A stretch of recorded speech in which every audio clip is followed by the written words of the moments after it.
Bismillah ar-Rahman ar-Rahim. Assalamu alaikum. Hello, everybody. Greetings from my side and from David Renner, Evidencewala from his Pakistani name. Today with me again is this special person with a lot of insightful experiences, a lot of insightful suggestions about the world, and he has a lot of experience in so many things. So let us invite him to the show. How are you, sir? And welcome to our show. Very good. Yes, it's not sunny day, but not too bad. So I'm enjoying. I've taken the dog for a walk in the forest, so I'm in a happy place. So, what is the breed of your dog? uh, he he was found. So we're not quite sure what breed he is, but he's like a pug. So he's got a Oh, nice really? nice smile to him.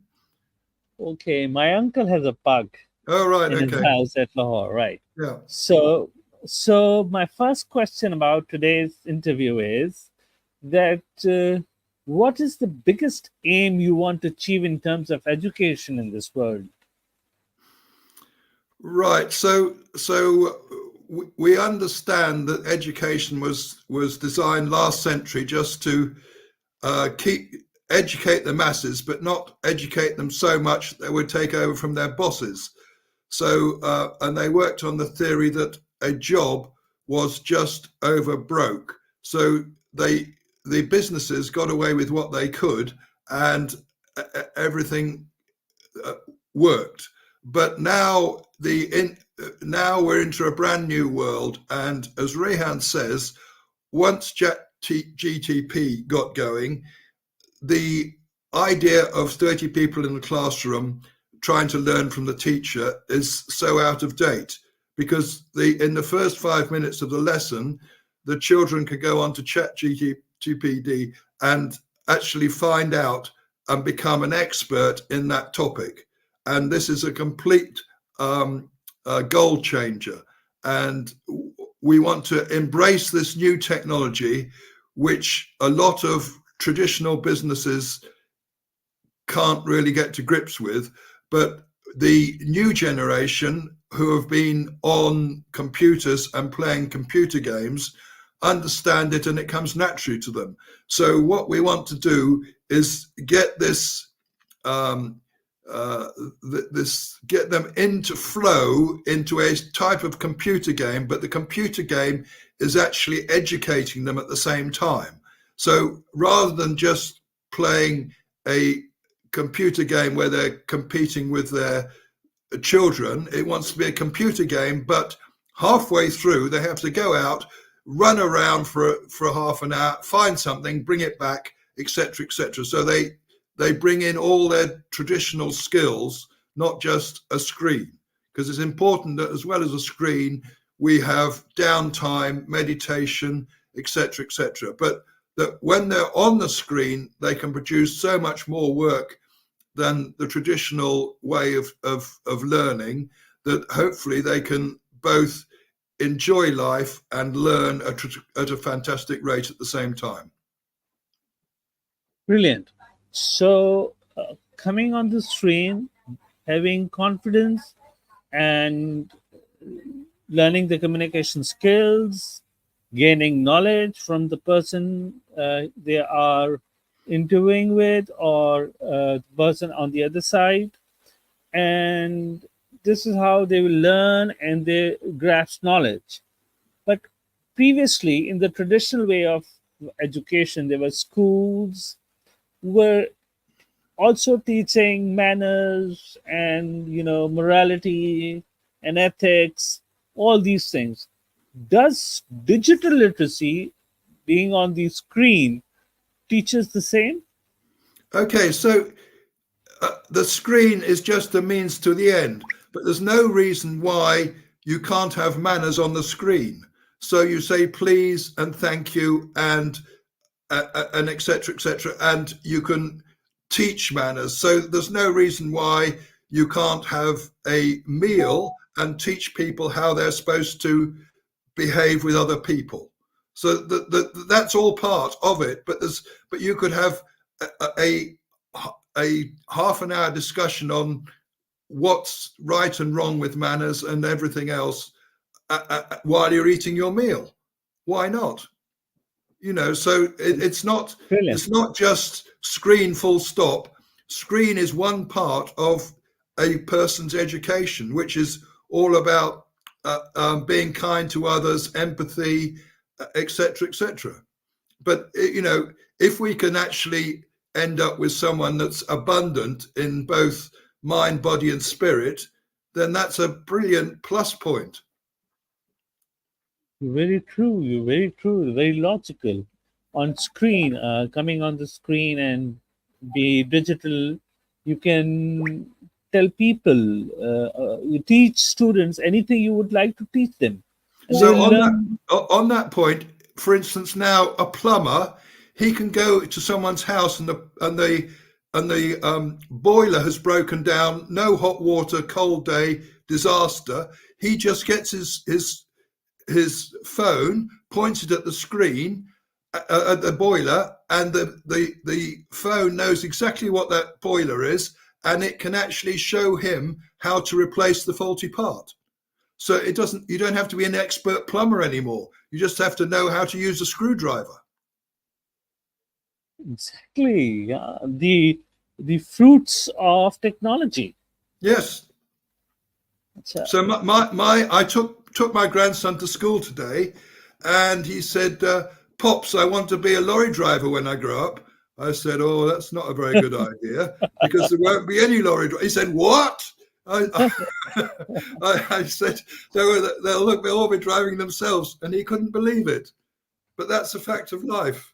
Yeah, it's happening these days, even that there are self-driven cars and Yes, self-driven yeah, yeah, lorries. yeah. Yeah, And drones are providing things to remote places yeah. where cars and lorries can't get to. They can get medical supplies in by drone in a few hours. And Elon Musk Tesla is, known for it. It's for self-driving. Yeah. So one more thing is that if this digital technology is spreaded all over the world, what change would it bring to a common citizen of the world? Right. So, as Rehan said, unfortunately, the common citizen doesn't understand it and is fearful of it. So, it's a big learning curve. But if you get them young enough, like before they've actually been influenced by world out there, technology, media, newspapers, everything else, if you get them before that and actually tell them to have a think about it, what's good for life, good for your community, good for your family, then the chances are they will take it on board. The problem is that three-quarters of the world have been brainwashed by society and they live in fear. Whereas these kids can go on a screen, and if they make a mistake and their car runs off the side of the road, it ends up in a heap with smoke coming out of it. But they just get out and get another one, and off they go again. You are very true. So brilliant. So, well, this has a lot of benefits. And what are the, uh, you know, disadvantages of this uh, AI, artificial intelligence? The You have told the pros, but what are the cons? Right. Okay. So with anything in life, any new technology in life, so there's always going to be some people that do really good with it and some people that do really bad with it. And all we've got to try and do is that uh, the majority of the good people have got to try and outsmart the few bad people. But there'll always be ways where people get round it. And unfortunately, with new technology, uh, it can be good even faster, but unfortunately it can also be bad quite fast as well. But that's just up to society in general to try and self self police it, because the authorities will never keep up. So by the time they've gone through Parliament and passed it in law, it's out of date. You're So right. it's a mindset thing. It's a community thing.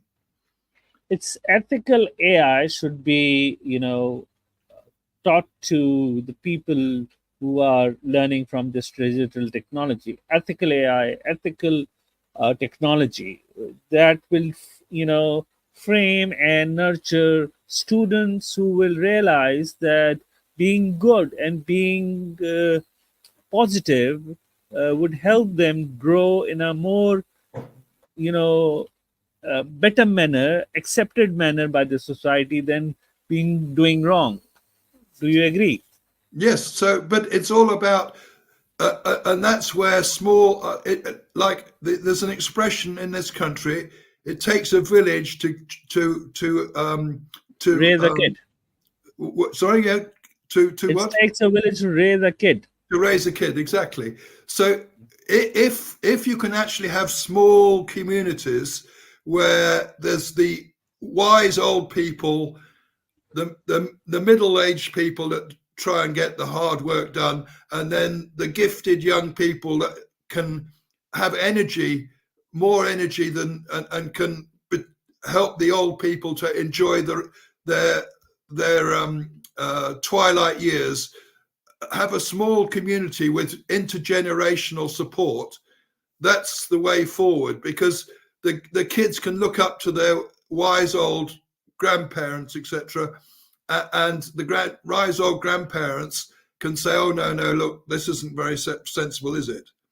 So if you can try and do it on a small community base, hopefully then the mindset can be correct and adjusted according to how technology progresses. Yeah, and this is the positive implication of the positive implication of technology on the society, right?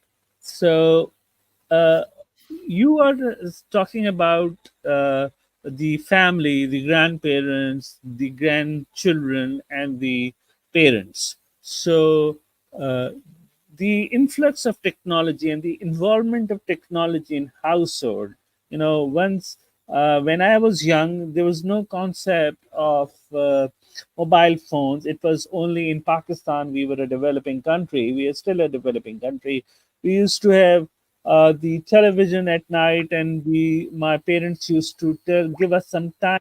That particular time, we had to watch the TV, and then after doing our homework, before that, we go to sleep. But now, once we sit on the dining table, everybody is engaged in his or her mobile phone, and there is less of mutual conversation and more of the conversation on mobile. So that Right. is the So okay, just let me jump in there. So phones should be banned at meal times. Full stop. That's the law. That everyone accepts it. You don't have to have your phone to see what's happening while you're eating a meal. The meal should be for the family to communicate together, to say what they did at school, etc., etc. So I don't accept that the phone is king. The phone is just a helper, a very brilliant helper, but it shouldn't take over the way the community works, as it were. So working on this intergenerational thing. So it, the old people need help, and the old people. So, for instance, there's technologies now that can tell you if someone hasn't put their kettle on at 10:30 in the morning, like they do every other day. So, as soon as that happens, the little kid can run up and say, "Grandpa, are you all right?" Okay, and put the kettle on for him if he's fallen asleep again. Right? So, yeah. right? So you have the little kids running around and the wise old people telling them all their stories from when they were young. And when Yes, they go yes. to bed, the grandparents can read them the bedtime story. Because in this country now, it's got to the stage that both parents have to work, and then they have to pay for childcare for the kid, which means the whole thing's gone wrong now. So if you could all work smarter and the kid could help generating an income, then the one of the parents could stay at home or work from home and look after the kids and look after the grandparents, and the whole thing would work a lot better. You're very right. If the kids are taught to learn through digital means, and this is very much possible. We are And teaching. they would love to help out their grandparents, and it would give them an incentive in life. And no doubt the grandparents will give them a sweet which the parents wouldn't know about, and that's the way life goes. And this is what is happening in Rehan School, which is in Karachi. The children are taught to learn and earn from digital means, and the digital literacy is being imparted in them. And they have started supporting their parents, not in a very handsome manner until yet, but they have started off with it, and that's a good sign. And that are the the benefits of technology. When at a very young age, even you do not have a practical experience of the market, you start doing it from your home, and you start entering into the market through digital ways. This is how it is. So I would So love. talking about your school, I see now that you're getting the children out of the classroom to walk somewhere to plant a tree. So Yeah. this is where they're not just focusing on the screen. They're actually going to plant a tree, and no doubt they can do lessons on how you get the right soil and the right nutrients in the soil to make sure your tree produces the most fruit as possible, etc. Rehan Allahwala is very particular about this vegetation, and he says that every student daily should at least plant a tree. In that manner, can you imagine wherever the students of Rehan Allahwala are there, and if they are following him, religiously, so everybody is planting a tree, and look at how better it is to counter this. It's like, okay, there was Kurt Kager calling me, and I had to decline it. So, yes, so it is such a fabulous idea, planting trees and countering pollution, counting ecosystem deterioration. So, you're very right. Your place, England, and the place you live, the countryside, must be lavish green and beautiful fresh air, and must be like that. Yes, it's very wet at the moment, so um, it's too wet to plant the crops. But nature always sorts itself out in the end. As someone said, nature always gets there and's never rushed. Nature always gets there, and it is never rushed. Right. So, in general, most crops are planted, whether it's early or late, and most crops produce fruit. Obviously, occasionally things go wrong, but in general, nature sorts itself out. Great. And And talking about nature sorting itself out, in this country, we have black bags and we put rubbish in black bags, right? yeah, Does nature need black bags? no, No black bags in nature. So if something dies, someone else comes along and says, "Thank you very much, that's my supper." No black bag needed. yeah, So nature sorts itself out. What we do is we put the rubbish in a black bag, and then we chuck it on the side of the road because we don't know what to do with it. And because it's in a black bag, it stays there for 100 years. Is that being intelligent? very intelligent. The plastic do not decompose for millions of years, Yeah. and once it is in the bag and it's there and eatable, the This person is where the store. education comes in. So if they're from an early age, the children are told to recycle, like the children, when I was growing up, we had to wear seatbelts in our car. Well, for the first 5 years, people refused to do it and didn't do it and made all sorts of excuses. Now, any child that gets in a car automatically puts his seatbelt on Yeah, and they accept it. now it So, is, so they have there's lots of, inherited that genes in them. yeah, I mean, anything becomes a habit if you do it for long enough. Yeah, you're But right. but it's breaking the old habits and the old systems for people who have got bad habits. But if you get them young enough, they don't have any habits. So Yes, you can just encourage their good habits, and they don't know what a bad habit is. yeah, you're right. So now my question is, what kind of a world do you want to see? So yeah, I would like a world where everyone has an opportunity to fulfill their potential, um, and whatever that is, whether it's singing songs, caring for other people, whatever it is, but they should be given the resources to be able to fulfill that to their full potential. We're brilliant. This is an idea. It's a novel idea. Very well said. You want to see a world where everybody you want to see should be able to fulfill their all of their potential. Yes.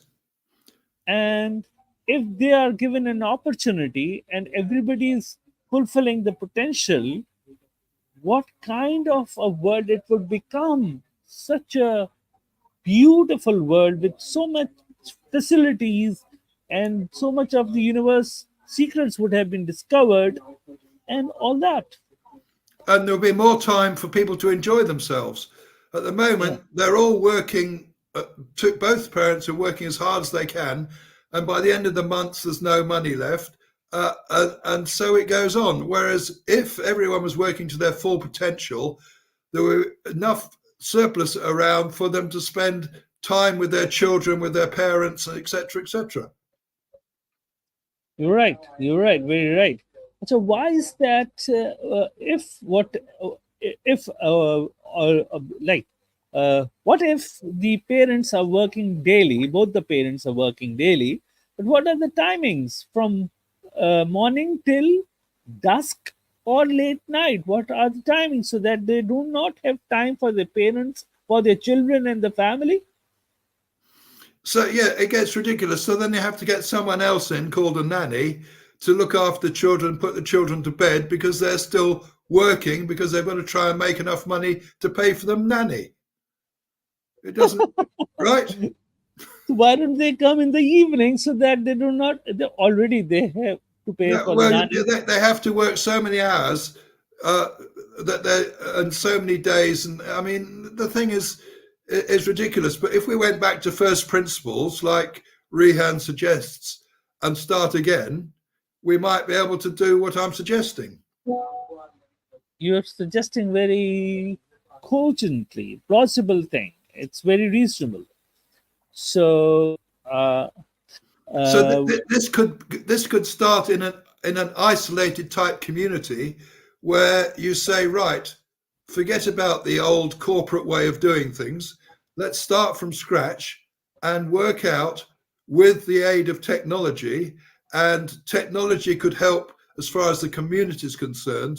So the technology could make sure the community was fair and not and people were respectful of each other, etc., etc. So it would be possible to have this new way of doing it on a small community scale. you're right. We can do the experiment, and Yeah, I yeah. think it will really be successful. So, anything you would like to talk about your name, while a name attached to you before your wala? Uh, so, I'm a Doctor Abundance Waller, and my PhD is in failures because I've spent 20 years trying to get the education system to listen to me. And although I say you will talk to me tomorrow, won't you? No one ever does. And then I was walking off a train to a education show in London, and this man came up to me and said hello. And that man was Rehan Alawala, and the rest is history. By the time we got to the top of the stairs, I knew he was a brilliant man. I knew I had to team up with him, and we were so much in flow. It was a cold January day in London, freezing cold, and we were talking at the top of the stairs. And after 10 minutes, I suggested to him, look, if we go through that door, it'll be nice and warm. And that's what we did. And I've been talking to him ever since. And Oh, he's great. such a brilliant man because he can see things from first principles points of view. He's not been clogged up by the complexity of the corporate world. And he's a trove in the in the world of complexities. You know what's a trove? It's a treasure. He's a treasure. Yeah. So, anything you would like to share before we end this transmission? Okay. So on Thursday, it's the 29th of February. Now, 29th of February is a special day because if you're born on 29th of February, by the time your first birthday comes along, you're 4 years old, Yeah, right? it's a So leap year. I would like to get your community to generate a website and Facebook presence for getting abundance. And I want them to create it all themselves without any influence from some old white businessman who has preconceived ideas on what a modern website should be. So what I would like is for them to go away, do their research, and come up with a website. And there's lots of places where you can do websites, I believe now. But I would like them somehow to document it all so that that's part of the library of things that they can pass on to other people. And they might make a version in Pakistani or other languages so that other people can do a website of their father's business, for instance. Because if their father's got a copper, if he's a copperwright or copper waller, he's only can his business is only as far as he can sort of travel. But if it's on the internet, it can be around the world and they can post it to anywhere. So that, a simple website for someone who's got a simple business, they'll soon make their $500 a month, won't they? It's a brilliant idea. It's a brilliant idea. I'm going to really talk about it, discuss about it, and then let's find out how can we proceed with it. So So, the fact that part of education is being, you've got to do this, and if you're no good at French, you can stop doing the art class that you liked and do more French. So what does that do for the poor kid? He can't stand French. He's never going to talk French the rest of his life, and he loves art and he can't do any. So, why just say get back to first principles, work out what their passion is, and let them get on with it. yeah, this is what we do in Ryan Yes, School. yeah. Yeah. So the first principle of Elon Musk and people like Rehan Alawala, that going to the original thing and just then dividing into segregating into parts and then remantling it and rebuilding it and then coming to find out the solution. I know about first principle. So this was the message of Mr. Dr. Abandoncewala, David Renner, and we will, inshallah, yes. Yeah, it's 30 minutes, so it's a good time to break now, I think. Thank you very much for coming in the show, and we will soon come again and discuss about getting abundance, getting how to be more productive, constructive, and a useful citizen for the world, for the parents, for the community, for the universe. With this last words, thank you very much. Thank you very much, David. And David, I can't wait to hear what the children will come up about what getting abundance is. It's going to be really, really wonderful. inshallah. Thank you. And I hope they all become their Nobel laureates, like half of them want to be as well. Yeah, inshallah, they will.